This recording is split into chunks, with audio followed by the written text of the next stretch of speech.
Hello and welcome to the November 2010 meeting of TV Toastmasters. My name is Rick Barron, and I'm the president of the Cincinnati chapter of TV Toastmasters. If you've never been to one of our meetings and you're sitting out there in TV land, whether it's your first time or your fifth time, I want to offer you a personal invitation to come join us on the third Saturday of every month at the Henderson Center, 7850 5 Mile Road. We meet from 9 to 10:30 in the morning, and I'd love for you to be my personal guest at our next meeting. We do have a number of guests in the studio with us today, and I'd like to recognize some of those guests. The first one is Hagit Ligmor from Channel 9 News. Welcome, Hagit. We've also got some dignitaries with us from Toastmasters. We've got Hal Walters, the District 40 Lieutenant Governor of Marketing. Welcome, Hal. Thank you. Glad to be here. We've got some Toastmasters from other clubs joining us. We've got Kevin Gross and Verna Gibson. Welcome to the two of you. And we've got some new guests, some new people coming to look at Toastmasters for the very first time. We've got Gail Flower. Welcome, Gail. And we've also got Kamath, who is our newest member of TV Toastmasters. He joined this morning before even seeing the club meeting. And I see that Joe Schwerling just made it in as well. Welcome, Joe. Before we get started with the rest of the meeting, I have a very special presentation that I'd like to do. Excuse me for 1 minute. Maybe you can cut this out.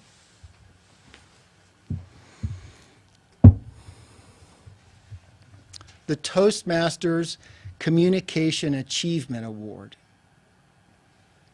is the only time that we recognize someone outside Toastmasters for their contribution to communication and leadership. It is our symbol of appreciation to them for their commitment to excellence in their trade. And today I have the opportunity to present the 2010 award for TV Toastmasters to Hagit Ligmor. Hagit is WCPO TV Channel 9's 9-time Emmy Award-winning investigative reporter. She is the current president of the Society of Professional Journalists. She sits on the board of the Sigma Delta Chi Foundation, which promotes excellence and ethics in journalism. And she's been a do-it-all member of the Channel 9 team since coming to Cincinnati in 1994. But it's really her stories in July on one of our very own, Gary Reese, that brought her work to my attention. Gary was struggling with his fight with lymphoma, and Hagit did 2 stories on Gary that were really touching and moving. Maybe you had a chance to see them. They were comprehensive and really impacted not only me and the community and Toastmasters that knew Gary, but the Cincinnati community at large. So we are truly thankful to Hagit for her commitment to Gary, to his family, to Toastmasters, and the community in general for the work that she does. And it is my pleasure to present to her the 2010 Communication Achievement Award to Hagit Ligmor.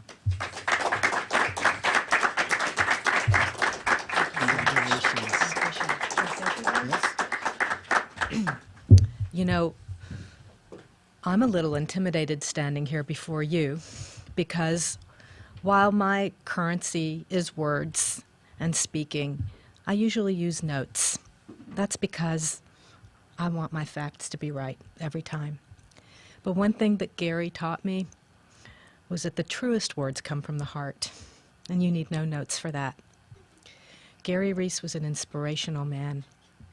He was the epitome of what he used to say, which was, you have to learn to be better and not bitter. All of us have faced something in our lives where we thought something happened that was unfair. Gary Reese faced probably the worst of what could happen. Convicted for a crime he all along stated he did not commit, spent more than half his life in prison, lived beautifully in the few years he had after he got out of prison once the case completely fell apart. Gary Reese was one of the best speakers I have ever seen in my life. He inspired me, and he was one of you, a Toastmaster, a supreme one. So this means so very much to me. Thank you. I will always remember Gary when I look at this, but also my introduction to Toastmasters and my first speech, not from notes, but from the heart. Thank you.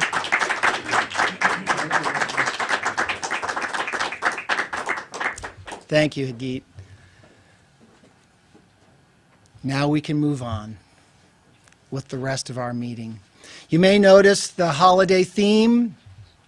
We're actually taping this before Thanksgiving, but it will air in many cases in December and January locally. So you may see, Christmas ties, Christmas hats, other kinds of holiday things, the tree in the background.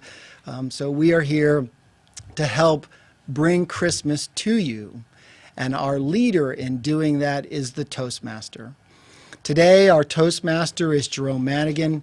Jerome is a founding member of this club and truly an icon, someone we truly look to help us improve ourselves and our speaking. I'd like to introduce Jerome Manigan as our Toastmaster.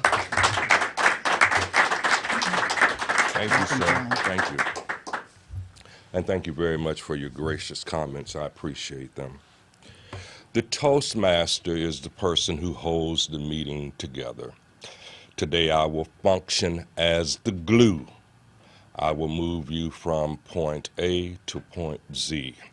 And in that movement, we will learn a lot, we will grow, and we will become much better communicators. We're going to begin the program with, and let me back up for just a moment. Let me say Merry Christmas to you, and let me say Happy New Year to you, and may you have a very happy, healthy, and prosperous New Year. We're going to invite Carol Cormelink to come before the camera. Carol is a mentor, a supporter, and an inspiration for me. Today, she is going to give us the word of the day. Mrs. Carol Cormelink. Thank you, Mr. Toastmaster, fellow Toastmasters, visiting Toastmasters, and our most welcome guests in the studio and at home. The reason we have a grammarian in Toastmasters is because we want you to learn to increase your vocabulary, and we also want you to use grammar correctly. One of the things that I will be looking at today is articulation. I'm one of those that said shoulda, coulda, woulda instead of should have, would have, could have. I'll be checking that, and I'll be checking your diction. Jerome is the best example of having very good diction. So I will be listening for that. And my word of the day, and I will also be counting all those words that interrupt your speech, that just fill the air rather than contribute to your speech. The ums, the ahs, the you-knows, ands, buts. The word of the day is segue. It's not that little machine that you get on. This is a proceeding without interruption.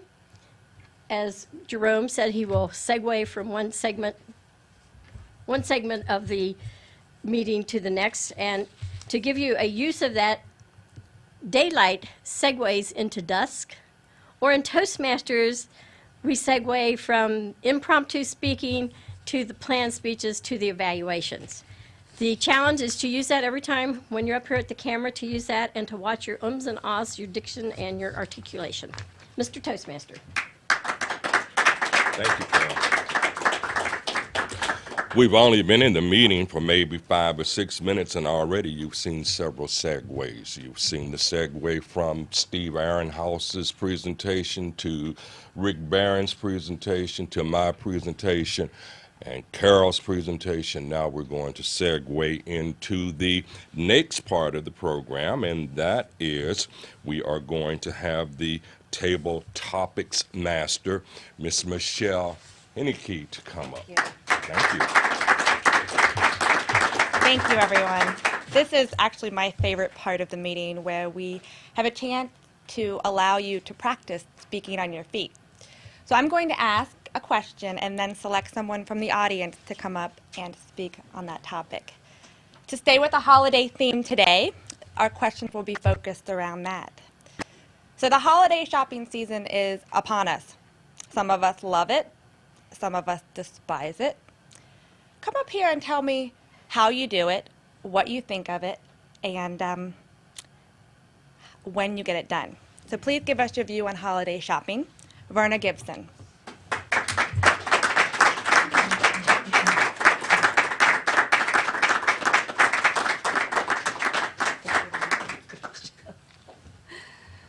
I was actually just sitting there, kind of not making eye contact. I thought she won't notice me. I actually joined Toastmasters in 2001, and I was a member for many years. Carol contacted me 2 days ago, I believe it was, and asked me to come to the meeting.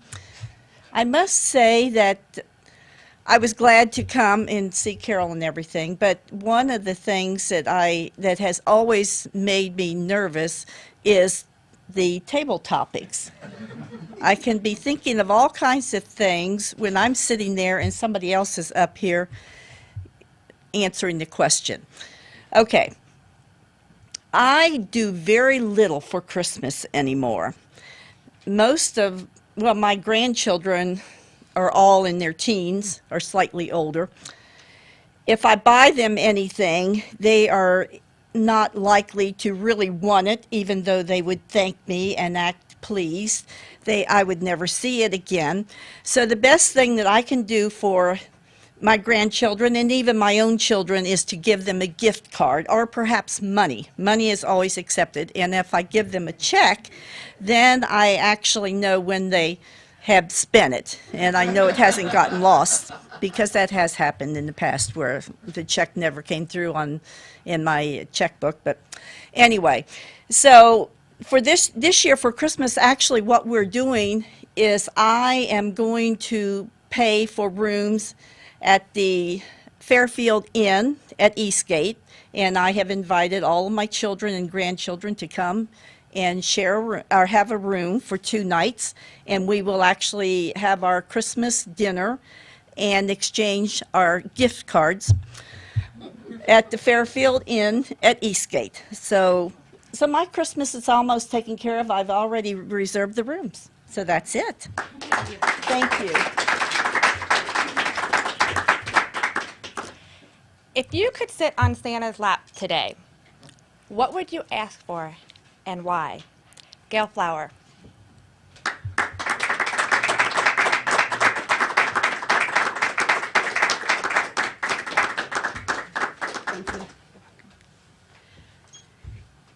Well, if I could sit on Santa's lap today, I would, I guess I would ask for a Santa who is rich, good-looking, healthy, and is not quite retired, so he has a lot of time with me, and I think I would just simply enjoy being on Santa's lap talking.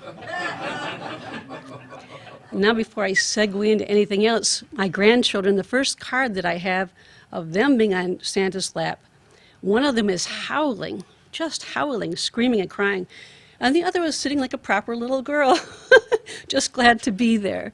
And I think of them the first time on Santa's lap, how much they're like the Playhouse Theater, where you see one comedy and one tragedy, and that's sort of what it was. This year they're a little older, so I can't wait to see them on Santa's lap. Thank you. Thank you, Gail. The holiday season is about traditions, both new and old. What is your favorite family tradition and why? Kosik.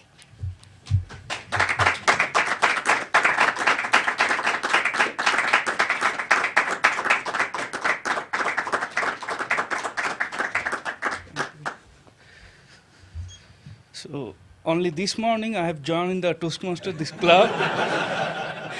And just I'm trying to face the reality of speaking in front of many people.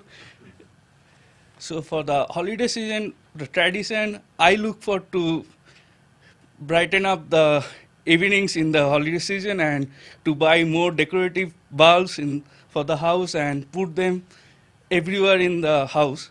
And for my spouse, it's to do all the shoppings, and I just follow her, and I just put the credit card out for her. And that's it.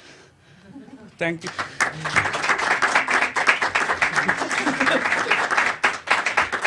And this concludes our Table Topics Master portion of the meeting. So we will segue into the speeches. Thank you very much.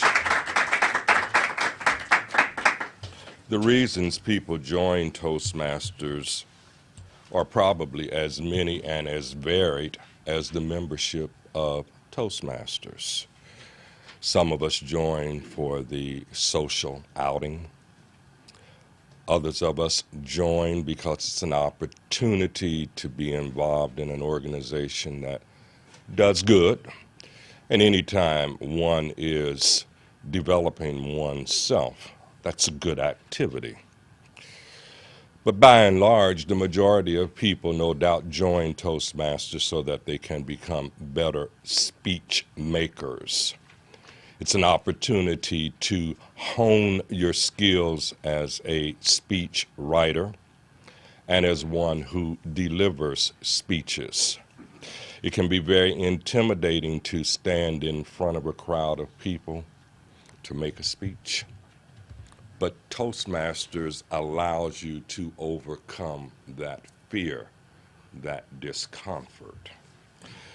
We have segued into the next portion of the program where we are going to have an opportunity to listen to 4 speakers, people who, for whatever reason, joined Toastmasters, and ultimately they have the opportunity to improve their speech-making skills.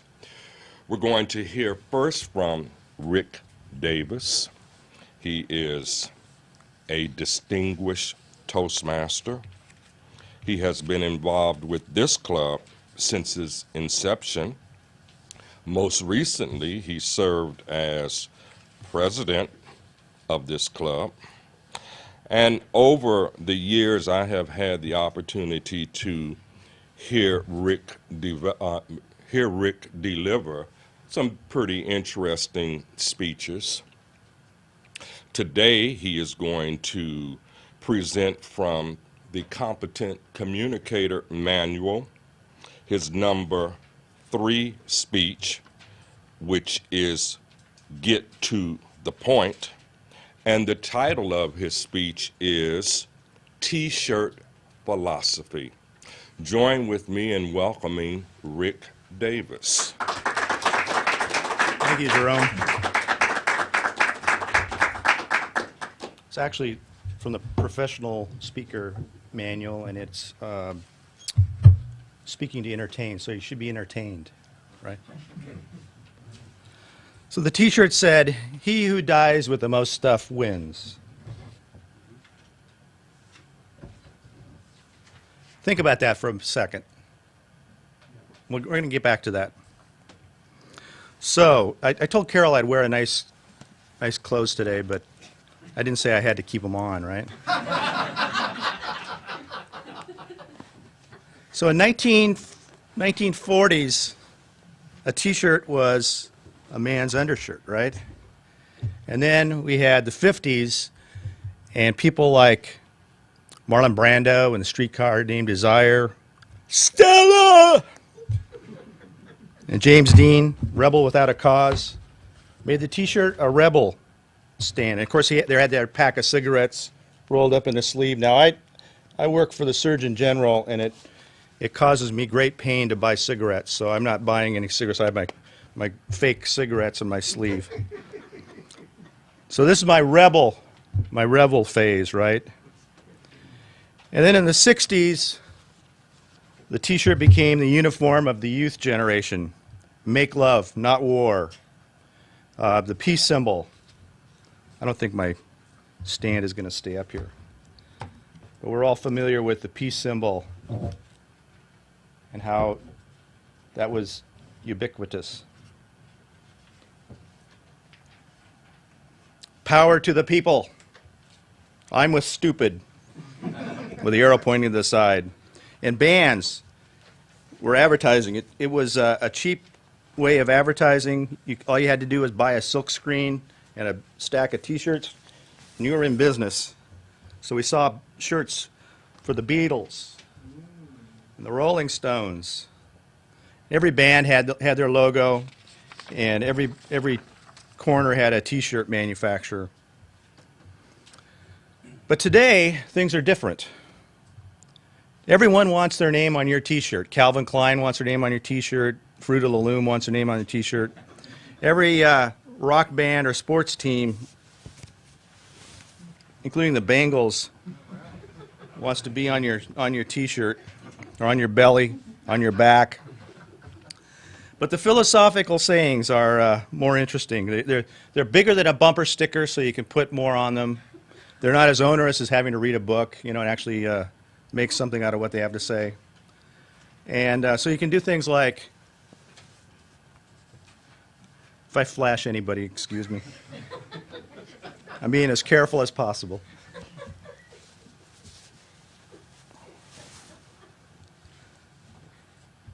Albert Weinstein, drink a few glasses and become a genius. But let's return to T-shirt watching. So the first one was, he who dies with the most stuff wins.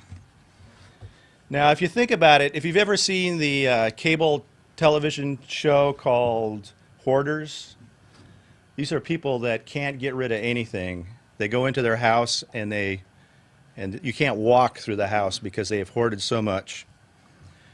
And they have the most stuff.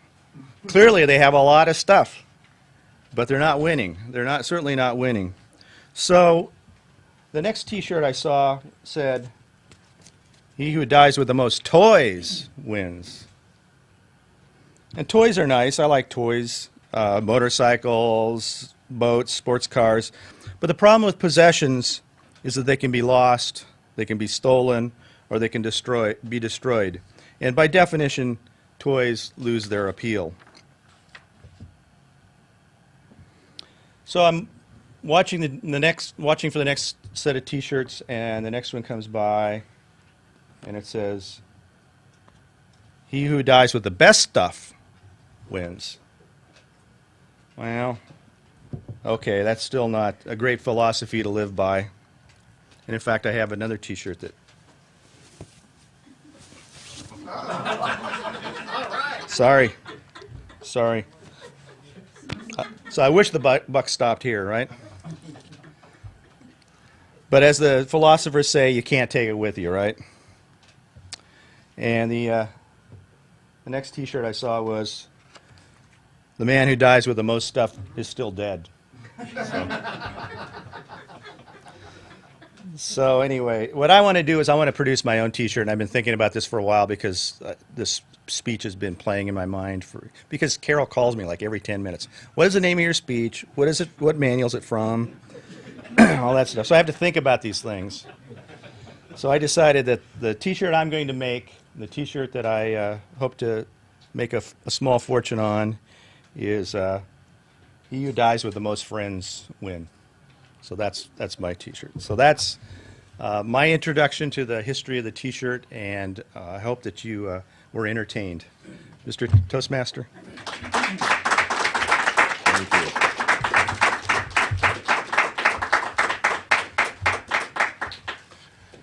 Earlier I said to you that there are many reasons why people join Toastmasters, and as I was listening to Rick, I realized that one of the benefits for me has been a lesson in humility. I need to apologize to Rick because in preparation for today's meeting, I sent out an email asking people to forward to me the title of their speech, some background information about themselves, so forth and so on. And of course, when I came up here, I had lots of papers that I needed to shuffle, and I was unable to shuffle quickly enough to Rick's response to my email. Since 2004, he's working on his 4th Competent Communicator Manual, and this is his 2nd project, Organize Your Speech. As a district officer in District 40, which includes Ohio, Kentucky, and West Virginia, James is not allowed to compete in speech contests. However, if he could compete in the international speech contest in the spring, this is a speech he would try. Please help me welcome distinguished Toastmaster James Brenza with his speech titled From the Heart.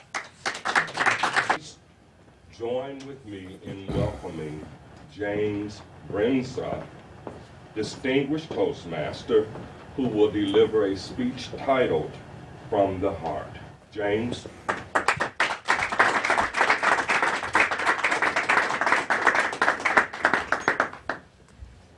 Have you ever had a friend or a family member reach out to you and need some help?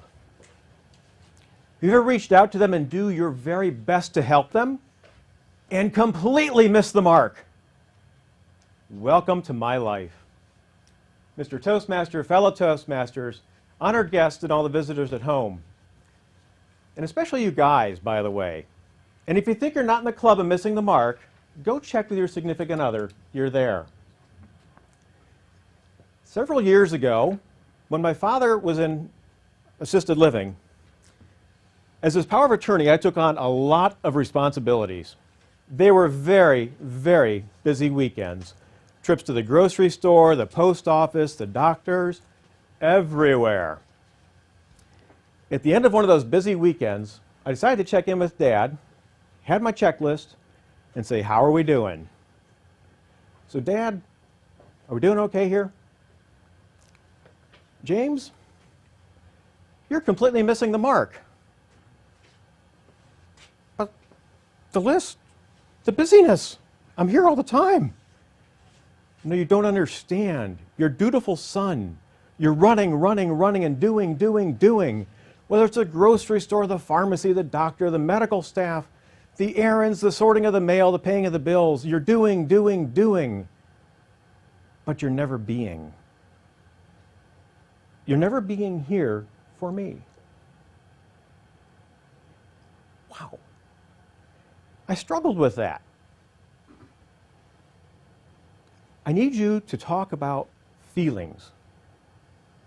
Talk about feelings? How about if we rewind a few years, like 18 years worth of spankings? Let's talk about how my butt felt all those times. But I realized he had a great point. I was hiding behind a mask of a checklist to avoid feelings. That simple. What ensued were conversations about feelings of fear. Will it hurt? Will I be in pain? Feelings of joy. Remember that time in Laguna, in California, swimming in the ocean? Remember that time in summer camp we slid all the way down the hill, landed covered in mud? Remember that time when you were in high school? And we're going to avoid that story. This is being recorded. But they were great stories, and once we started communicating from the heart, our relationship reached a whole new level. Have you ever been in that situation? We're given a change in direction and some feedback. You had to completely adopt how you approach the problem and try something totally different. Just, it seemed like a few short weeks ago, we were packing up my daughter, getting ready to head her off for college. As I came down with my list through the dining room and saw stack after stack of boxes. Oh, stacked neatly, descending order by size, stuffed animals and blankets and pillows towards the rear to pack the nooks and crannies, and my checkbook? Okay, well, maybe not literally, but trust me, figuratively, the checkbook is on its own trip now. So the room was ready to go. I walked into the family room, and there sat my daughter on the couch, staring almost woefully into the corner. I knew exactly what she needed. A brief lecture on the joys of packing with military precision. But actually, my mind bounced back to the lesson my dad taught me in assisted living. I was doing, but not being there for her. It was as simple as sitting down on the couch next to her and saying, Nicole, how are you feeling about all of this?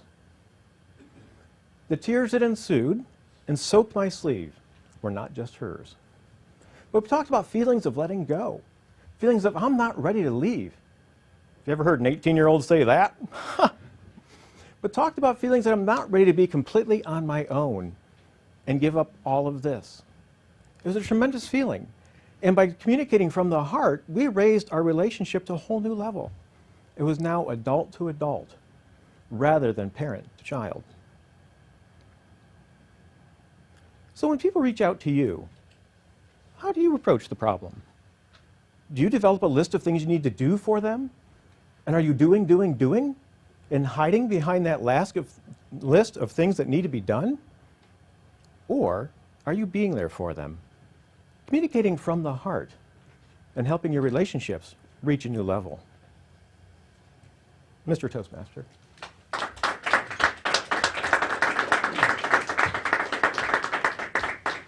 Thank you very much.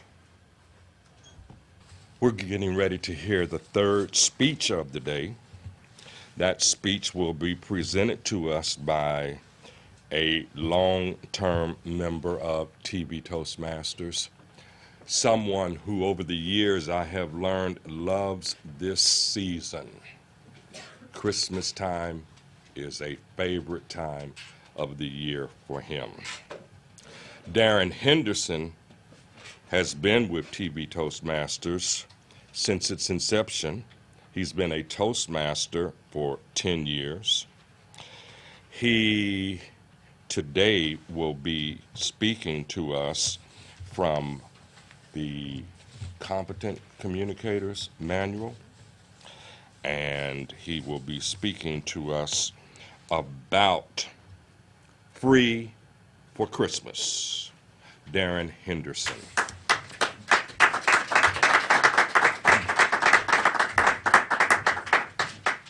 During the Christmas season of 1854, the story and legend of Santa Claus had yet to gain prominence in the United States. However, during that Christmas season, there was a person who was moving silently through the night on that Christmas Eve of 1854. However, she wasn't offering gifts. She was offering freedom. Mr. Toastmaster, fellow Toastmasters, and our guests, Harriet Tubman was a former slave who escaped from slavery in 1849. But after she gained her own freedom, she risked her life 13 times to return to the southern states and bring 70 former slaves out of bondage and into freedom. It was said about her, she always came in the winter when the nights are long and dark, and people who have homes to stay in them. Harriet made one such trip in December of 1854. Christmas was a few days off, and as she often did, she was going south to rescue some of her family members. As recounted in the book, Great Moments in Black History by Lerone Bennett Jr., Harriet was on a mission to rescue 3 of her brothers from slavery. She'd gotten word that 3 of her brothers were going to be sold to another plantation further south, and that would further fracture her already fractured family. When she was younger, 3 of her sisters had been sold, and she never heard or saw from them again.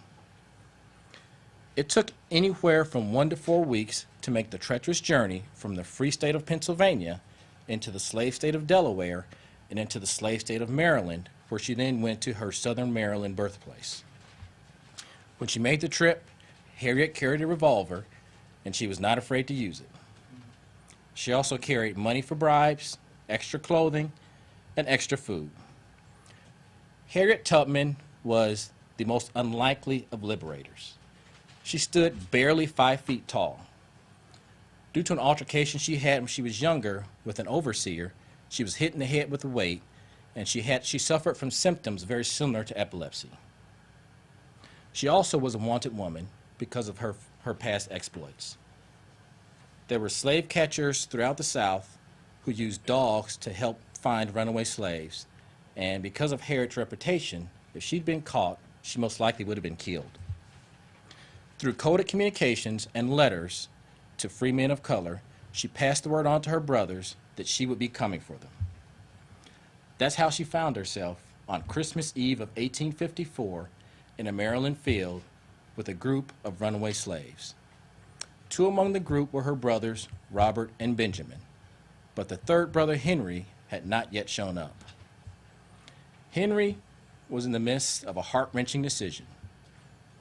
Should he go north with Harriet toward freedom, or should he stay with his wife and small children, the youngest of whom was less than a month old? In the meantime, Harriet and her group waited in the field. By this point, it was Christmas Day, and they were waiting for nightfall to move north. They waited in the field, and the rendezvous point was in a field near Harriet's parents' home. Harriet's parents were lifelong slaves, but they recently gained their freedom. Even though Harriet had not seen her mother in over 5 years, she made the very difficult decision not to go into the house and not to spend Christmas with her family. She was afraid that her mother would get so emotional and possibly so loud that it might lead to their detection. She did see her father, who provided provisions to the group. It's amazing that she could make that type of decision after not seeing her mother for 5 years, being so close, not being able to hug or talk to her mother. But Harriet did have a nickname of the General. She was a very disciplined person, particularly on her missions of freedom. As they waited for nightfall on Christmas Day, the result of another heartbreaking decision became apparent. Henry finally showed up and joined the group. He made the decision to escape to freedom, despite the fact that it meant leaving his family. As he left, he told his wife, Moses, which was another nickname of Harriet's, Moses will be back to get you and the children. When darkness came, the group moved out, and Harriet was expert in navigating the backwoods of Maryland and Delaware. Along with her knowledge and the help of many people on the Underground Railroad, the group made their way through Maryland, Delaware, and finally towards Pennsylvania. Now, once they reached the state of Pennsylvania, they weren't necessarily home free because there were slave catchers in the north, and due to the Fugitive Slave Act, if they were caught in the north, they could still be returned to the south. So Harriet, being the very disciplined person she was, did not celebrate until they reached the Canadian border. At that point, she had a small prayer. She said, "Glory to God and Jesus too. One more soul is safe. Oh, go and carry the news. One more soul got safe." On one of her later trips, Harriet brought her parents north to Canada. Even though they were already free, because they were known to harbor fugitive slaves, they were always at risk of being arrested. And true to her word, she also went back and was able to get Henry's family as well as his kids, and also brought them to freedom. Now, during this Christmas season, and as Jerome mentioned, I love Christmas. I don't think any of us will face the type of problems and challenges that Harriet and Henry faced during that Christmas 156 years ago. However, I also pray that I never have to face the type of decision which Henry had to face in deciding to leave his family and go north for freedom. Most of all, when I heard this story, I just marveled at the bravery and skill of this small woman, 5 feet tall, who risked her life over and over and over again to bring other people to freedom. Later in life, Harriet Tubman once said, "I was a conductor of the Underground Railroad for 8 years, and I can say what most conductors can't say. I never ran my train off the track, and I never lost a passenger. Mr. Toastmaster?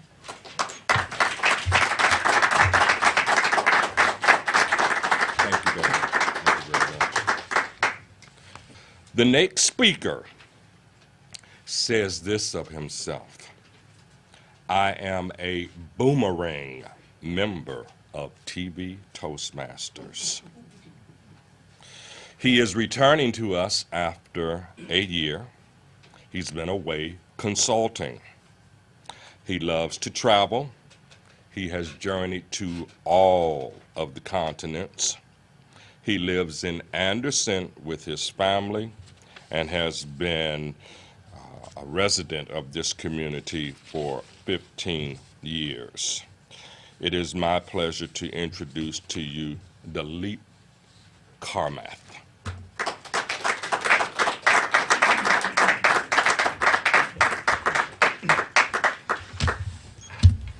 Good morning, fellow Toastmasters, distinguished guests, and the audience who are watching us at home.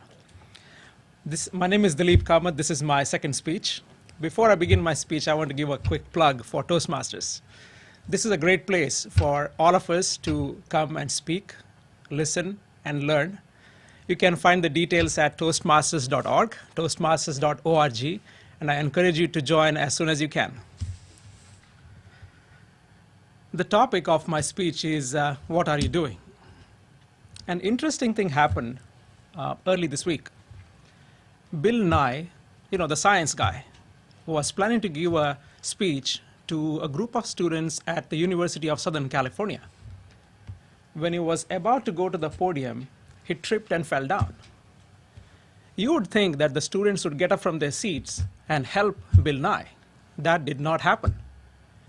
Instead, instantly, they all took their cell phones out, started updating their statuses on Twitter, on Facebook, on Tumblr, on Orkut, saying Bill Nye is down. They also said funny things like, Bill Nye just gave a demo of gravity. Interesting, isn't it? But it's also bizarre. In most recent memory, we also saw Andrew Meyer, a University of Florida student who was tased by the police during a speech by Senator John Kerry. People took pictures and videos of that tasing and put it on the internet. There were 2 million hits in an hour for this YouTube clip, and we know that it immortalized the phrase, "Don't tase me, bro." Most recently, we also had a pastor warn all the couples, never join Facebook because it is going to ruin your marriage. We live in interesting times, and the phenomenon of social networking is here to stay and is making a big impact on who we are. This was never before possible. I've never had any friends call me every hour and say, "I'm loving my sandwich. My Monday is boring. My boss sucks." Never happened. Today, the ambient information is an invincible dimension that is floating on all of our lives. This is called, sociologists call this ambient awareness. And it all begins with one simple question: what are you doing? Or what's on your mind? This question has triggered the urge in all of us to tell the world what we are doing at any given point of time. Now you can distantly read anyone's and everyone's mind. It is as if we have a display in front of us. It is also promoting what I call ad hoc, self-organizing socializing. Let me explain. A bunch of friends are looking at the Facebook. One of us says, "I am buying tickets to this show, and I'm going there this weekend." You'll see automatically other friends either joining in or saying, "Can we meet before or after for drinks?" Self-organizing, socializing. Until a few years ago, technology was catching up with the social norms. We all remember, we used to write letters to our friends, relatives. It's not happening because email came up. Now you see social norms following technology. because technology is there, it's very prevalent.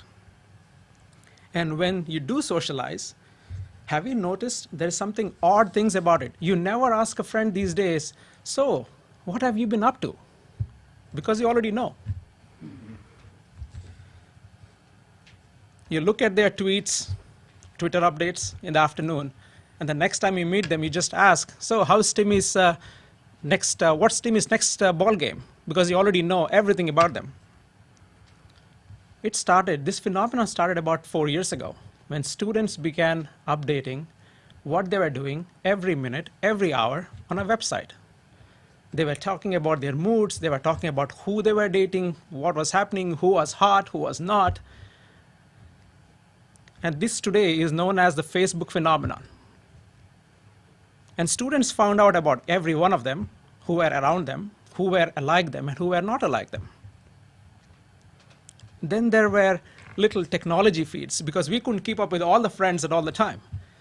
So we didn't have to click on every single friend to know what they were doing. Instead, there was feeds that came in who was doing what. Experts predicted that this is going to kill Facebook, but that didn't happen. Instead, we all got intrigued, we all got addictive to know everything about everyone that we know. Why did that happen? Why would anyone want to know minute by minute detail about their friends? I personally think that people don't really care about what I was doing every hour.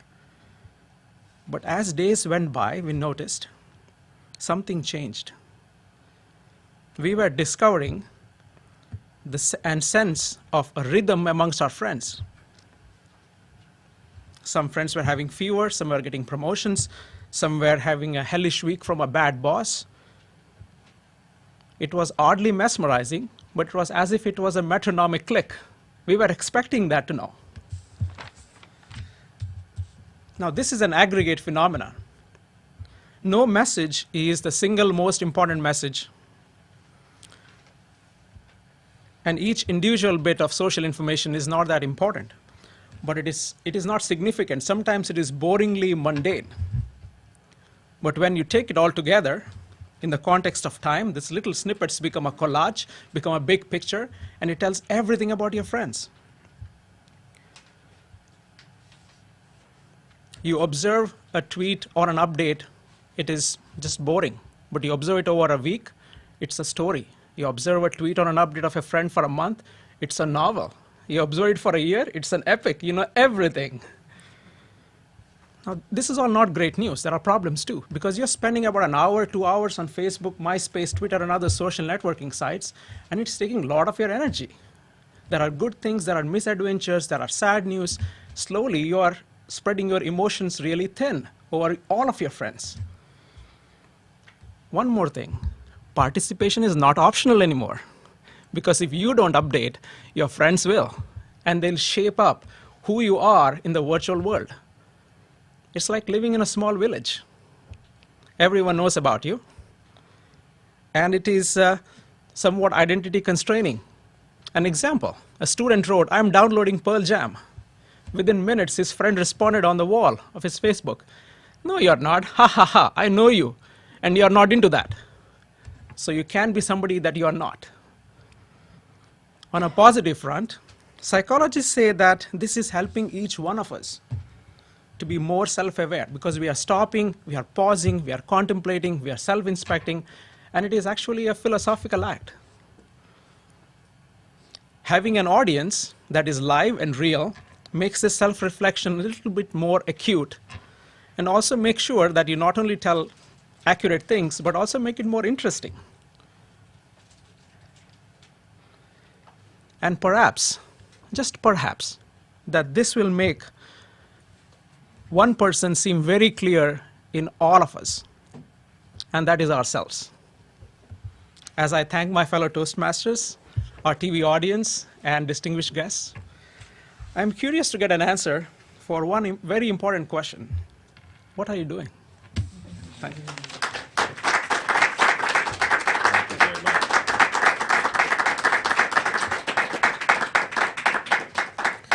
You've had the opportunity to hear speeches from four people who share and interest in TV Toastmasters, 4 people who have informed us, inspired us, and entertained us.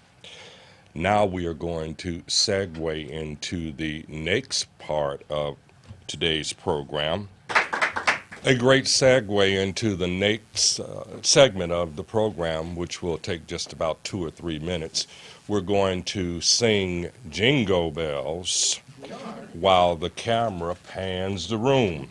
So those of you who were officiants, oh, not officiants, officiants, what in the world is an officiant? Those of you who were participants in the program today, why don't you come up?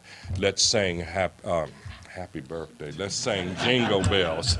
Let's sing Jingle Bells, and that is how Sheila plans to end the program.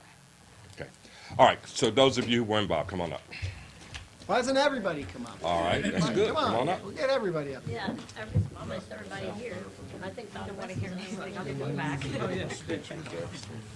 think we're going to have to make 2 rows.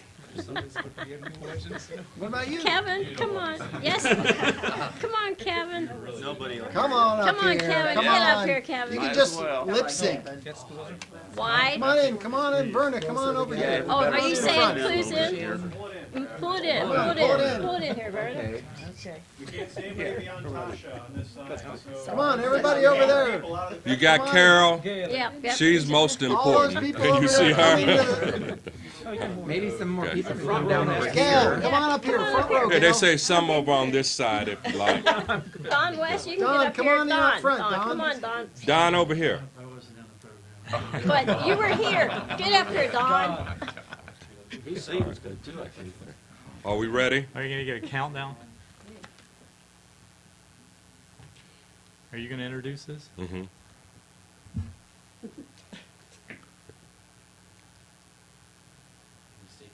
Jingle bells, jingle bells, jingle all the way. Oh, what fun it is to ride in a one-horse open sleigh. Hey! Jingle bells, jingle all the way. Oh, what fun it is to ride in a one-horse open sleigh. Hey! Merry Christmas, everybody. Merry Christmas. Happy holidays. All the education in the world won't help you get ahead in life if you can't express your ideas effectively. Every day, competition for advancement gets tougher and tougher. You need an edge. A Toastmasters club can give you that edge. A low-cost learning experience for men and women. Toastmasters gives you the confidence to express your ideas to anyone. Get the Toastmasters edge.